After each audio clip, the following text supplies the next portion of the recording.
Welcome back to Headliners. I'm Nick Dixon, still here with two dangerous purveyors of misinformation. It's Paul Cox, there he is, and, of course, Lewis Schaefer, or Dr. Lewis Schaefer, as he's known on Twitter. So, it's 7 years since Brexit, and I imagine that The Guardian are ready to just let it go now, Paul. Oh, absolutely not.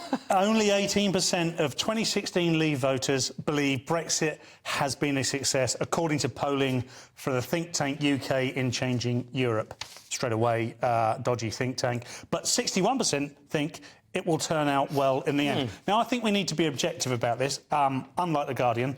And if we are objective about Brexit, it's yet to achieve any of its potential. However, there are a couple of things we need to take into account for that. It wasn't going to achieve anything it set out to achieve in this time frame anyway. And it certainly wasn't against a backdrop of a global pandemic and a cost of living crisis. Now, you can't blame Brexit on... You can't blame the pandemic on Brexit. There is an argument that the cost of living crisis is being impacted by Brexit, and that is unfortunate. However, this shows not optimism to me. There are 61% of people who believe that in the end it will work out well. This is a Guardian-related think tank, and still...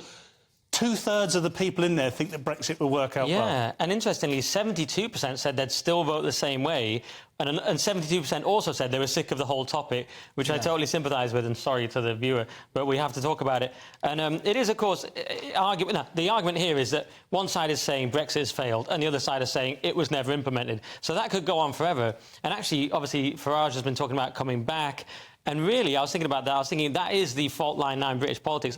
We never seem to stop talking about Brexit, but isn't that because it's the new fault line? So it's like the Tories versus Labour. So if Farage would come back with the Brexit party, then you could have the non-Brexit party. The name needs a bit of work. And those two could just be the two parties now, because the parties need to be realigned, and this seems to be the real fault line in the country. That's just my little theory. What do you think, Lewis? Well, I think that isn't the fault line, because there's so much in Labour, so many Labour people, including Jeremy Corbyn, who was against Brexit. True. Right? So it isn't particularly a left-right. It seems to be a left-right issue. Like you said, the shocking thing is this was a poll of people who voted for Brexit, right? Was it not? It wasn't a poll of just general people. You're right. It was a Leave, yeah. Okay, which shows I've been reading the stories. I know what you think that I don't read these stories. And secondly, people, I think when you get a divorce with somebody who, and this is don't laugh, because you've never been divorced. How do we get to your divorce? Because you've never been divorced. This is a divorce. Sometimes you think to yourself, I'm going to be poor, but I'm not going to have that guy bothering the hell out of me. And that's what Brexit is. That's why 72% of the people who voted for breakfast, which is raw steak and eggs, apparently. Said they would vote. Said they would vote that way again, Paul. Because they were willing to pay the price. There was a price to pay to get rid of those horrible Europeans. So getting rid of them was like getting rid of Lewis Schaefer. And just saying, I'll be happier without him. Yeah. He's a pain. Yeah, even though he comes with some benefits. Yeah, my wife is poor, and she had to, my ex-wife, and she had to spend more time with the children, and it wasn't quite as... It was probably better, but she was happier. She had sovereignty. Yeah. Yeah. What do you think, Paul? I feel bad now. I've just trodden over... There was a pretty lucid point you were making. I thought you were going off on some tangent. You did quite well there, Lewis. Thank you read the story. Paul. You brought us back with some clarity. You did say breakfast. But my point... because you were interrupting. Yeah, he's so hungry, Paul, on his diet.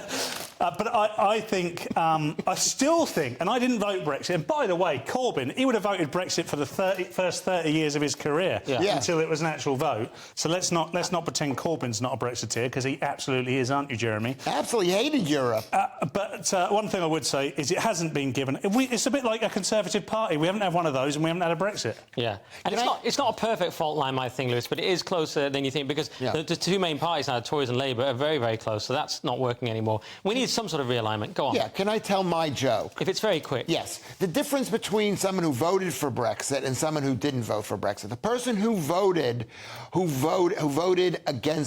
remain is someone who wanted their children to one day to be able to work in Europe.